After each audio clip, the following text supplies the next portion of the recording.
Hello everyone. So आजको video class 8 set च्याप्टरबाट लिएको हो। योभन्दा अगाडिको क्वेसनमा हामीले क्वेसन नम्बर 4 सम्म गरेको थियौं भने आज हामी क्वेसन नम्बर 5 देखि गर्न गइरहेछौं।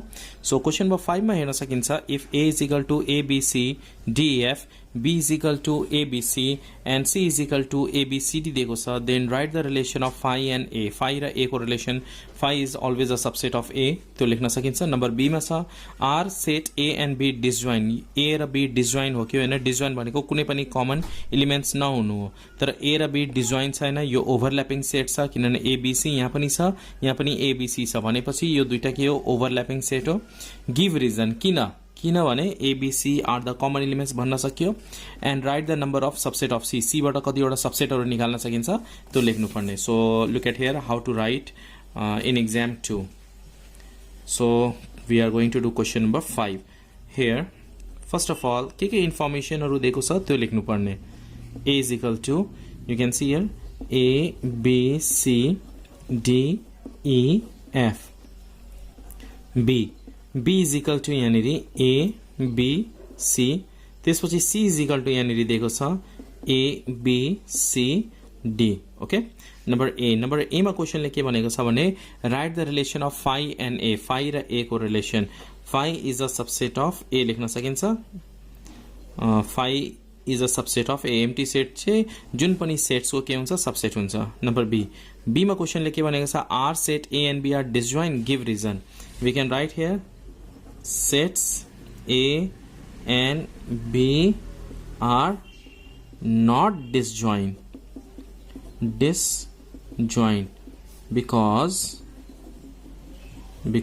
we can write here A B C are common elements। किन disjoint छैन, किनभने A B C are common elements, दुईटैमा के छ ABC कमन छ, यहाँ पनि A छ, यहाँ पनि A छ, B छ, B छ, C छ, C छ। डिसजोइन भनेको त कस्तो खालको सेट हो जुनमा कुनै पनि एलिमेन्ट्स कमन नहुनु हो। कुनै पनि एलिमेन्ट्स कमन भएन भन्ने चीज हो, डिसजोइन हुन्छ। तर कमन एलिमेन्ट भयो भने, मिल्ने एलिमेन्ट भयो भने त्यो चाहिँ ओभरल्यापिङ सेट हुन्छ, त्यही भएर नट डिसजोइन भनेको छ यहाँनिर। त्यसपछि अरु पनि यहाँनिर छ, गिभ रिजन भयो। Also write the number of subsets from C, number of subset, हामीलाई सबसेट भन्नुपर्ने छैन, सबसेट लेख्नुपर्ने छैन, number of subset from set C.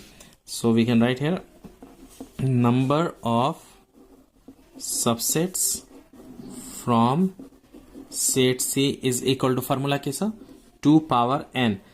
हामीले नम्बर मात्र, कतिवटा नम्बरहरु छ सबसेटको 2 पावर n, n भनेको नम्बर अफ एलिमेन्ट्स। C मा कतिवटा एलिमेन्ट छ 1 2 3 4, 2 पावर 4 लेख्ने।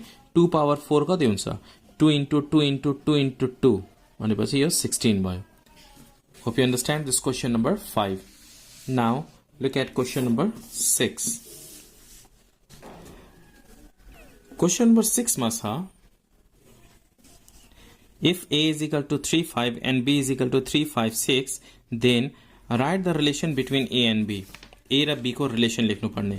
Okay, so we can write here A is equal to what 3 5 र B is equal to set B is equal to कुन एलिमेन्ट छ 3 5 6। अब नम्बर A मा क्वेशनले के भनेको छ right the relation between A and B। Relation लेख्दाखेरि डिसजोइन ओभरल्यापिङ लेख्नु होइन, त्यो चाहिँ टाइप्स हो। यहाँ सबसेटहरु हुन्छ। A is a subset of B भनेपछि A को सबै एलिमेन्ट्सहरु कहाँ छ, B मा छ। A मा के छ 3 5, B मा पनि 3 5 छ र एक्स्ट्रा पनि छ। सो A को सबै एलिमेन्ट्सहरु कहाँ छ, B छ। So A is a subset of B, यो लेख्न सक्यो। Number B, question number B मा क्वेशनले के भनेको छ भने represent set A and set B in a Venn diagram, then shade the overlapping parts. हामीले यो डायग्राममा बनाउनु पर्ने र ओभरल्यापिङ पार्टलाई के गर्ने, सेट गर्ने। सो पहिला डायग्राम बनाउने यसरी, this one for A, this one for B। हामी यहाँनिर A लेख्ने, यहाँ B लेख्ने अनि यहाँ के लेख्ने, युनियन। अब A र B मा दुईटैमा हुने एलिमेन्ट्सहरु, कमन एलिमेन्ट्सहरु कुन छ, मिल्ने एलिमेन्ट्सहरु 3 छ। So we can write here 3 बीचमा राख्ने, यो A को लागि पनि हो, यो B को लागि पनि हो। त्यसरी 5 पनि छ। So we can write here 5। अब A मा बाँकी कुन एलिमेन्ट्स भयो यहाँ राख्ने। A मा 3 5 थियो, 3 5 यहाँ आइहाल्यो, कुनै बाँकी भएन, सो लेख्नु परेन। B मा 3 5 यहाँ आयो, 6 छ। सो 6 we can write here. Okay, for this question number B। अनि अर्को कुरा के भनेको छ भने then shade the overlapping part. Overlapping part भनेको यो use pencil and shade this. Okay, यो चाहिँ सेटेड गर्नुपर्छ है। Hope you understand this question number 6। Now look at question number 7। Question number 7 मा हेर्न सकिन्छ, you can see here if x is equal two y such that y is the first 4 square number. So first 4 square number भनेको छ। So x is equal to के भयो, y such that y is the first 4 square number. 1 को square 1, 2 को square के हुन्छ 4, 3 को square 9, 4 को square 16। So first 4 square number भनेको 1, 4, 9, 16 भयो। फेरि सुन्नुहोस्, फर्स्ट 4 स्क्वायर नम्बर भनेको 1 को स्क्वायर के हुन्छ 1, 2 को स्क्वायर 4, 3 को स्क्वायर 9, 4 को स्क्वायर 16। सो 1, 4, 9, 16 के भयो स्क्वायर नम्बर भयो। त्यसपछि y इज इक्वल टू के छ यहाँनिर x such that x is a first 3 prime number. First 3 prime number, 1 prime number होइन, 1 नेचुरल नम्बर हो, 1 नलेख्नुहोस् ल। स्टार्ट फ्रम 2 प्राइम नम्बर भनेको तेस्रो नम्बरहरू जुन आफ्नो टेबलले मात्र डिभाइड हुन्छ, अरूको टेबलले डिभाइड हुँदैन। जस्तो 2 अरू टेबलले डिभाइड गर्न सकिँदैन। त्यसपछि 3, ओके, त्यसपछि 4 2 ले जान्छ 5। So 2, 3, 5 are the first 3 prime number. त्यसपछि नम्बर ए मा के भनेको छ भने list the elements of set A and Y. यो ए के भयो, यो लिस्ट अफ एलिमेन्ट्स भयो। Also identify them overlapping or disjoint. यो ओभरल्यापिङ छ कि डिसजोइन छ त्यो भन्नुपर्ने। अब यहाँ हेर्नुहोस् त, यहाँ कुनै पनि एलिमेन्ट्स कमन छ दुईटामा, एक्स र वाईमा कुनै पनि कमन छ। यहाँ 1, 4, 9, 16 छ, तर यहाँ 2, 3, 5 छ। कुनै पनि एलिमेन्ट्स कमन छैन भने हामी के लेख्छौँ, sets X and Y are disjoint set.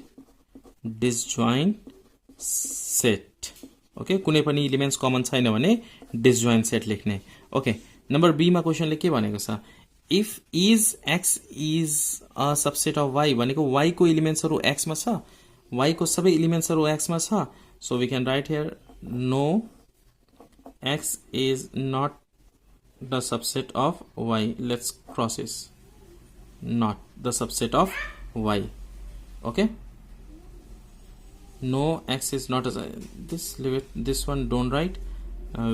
If you write like this then okay, if you write here no, then write on from question only, x is a subset of y। no, x is not the subset of y। okay, or no लेख्दा पनि भयो, y is not a subset of x। hope you understand this question number 7। now look at question number 8। question number 8 मा क्वेशनले के भनेको छ भने is s is equal to PABSON and a is equal to REDA, then write the improper subset of a। a को improper subset। improper subset भनेको set आफै नै के हुन्छ, improper हुन्छ। त्यसपछि क्वेशन बी मा क्वेशनले के भनेको छ, represent set S and set A in a Venn diagram and set the overlapping। okay, very simple, same like before। Number 8 मा हेर्न सकिन्छ, यहाँ S here, S को एलिमेन्ट्सहरू के छ, PABSON पेप्सन दिएको छ। Okay, after that A is equal to कसरी छ, REDA। So A is equal to we can write here REDA।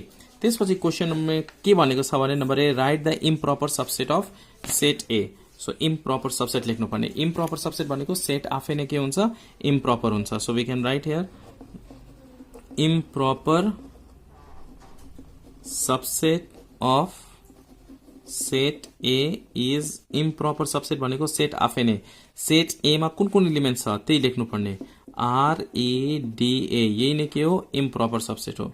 Number B, question number B मा क्वेशनले के भनेको छ, look at here, represent S and set S and set A in a Venn diagram and shade the overlapping part. So यहाँनिर हामी van डायग्राममा so गर्ने र overlapping पार्टलाई के गर्ने, सेट गर्ने। ओभरल्यापिङ पार्ट भनेको कमन पार्ट हो, कमन एलिमेन्ट्सहरूको पार्ट हो। सो यहाँनिर सेट एस भयो, यो ए को लागि दुईटा सबसेटहरू छ, एस र ए। त्यसपछि अब यसमा हेर्नुहोस् त कुन कुन कमन छ, आर छ, यहाँ आर छैन, ई पनि छैन, डी पनि छैन, ए यहाँ छ। सो ए यो भयो। अब कुन कुन एसमा कुन कुन एलिमेन्ट्स बाँकी भयो, यो ए र ए दुईटैमा कमन छ, त्यही भएर के लेख्ने, बिचमा लेख्ने। अरू कुनै पनि एलिमेन्ट्स कमन छैन, RED, तर यहाँ RED छैन। ओके, अप टु हियर बुझ्नुभयो होला। अब एसमा कुन कुन एलिमेन्ट्सहरू बाँकी छ, कुन कुन मेम्बर बाँकी छ, यहाँ पी छ, पी लेख्ने। त्यसपछि बी छ, बी लेख्ने। एस छ, एस लेख्ने। ओ र एन पनि छ, ओ र एन पनि लेख्ने। जहाँ लेख्दा पनि हुन्छ, भित्र लेख्नु पर्यो है। एमा कुन कुन बाँकी छ? RAD, आर लेख्ने, ई लेख्ने, डी लेख्ने। Hope you understand.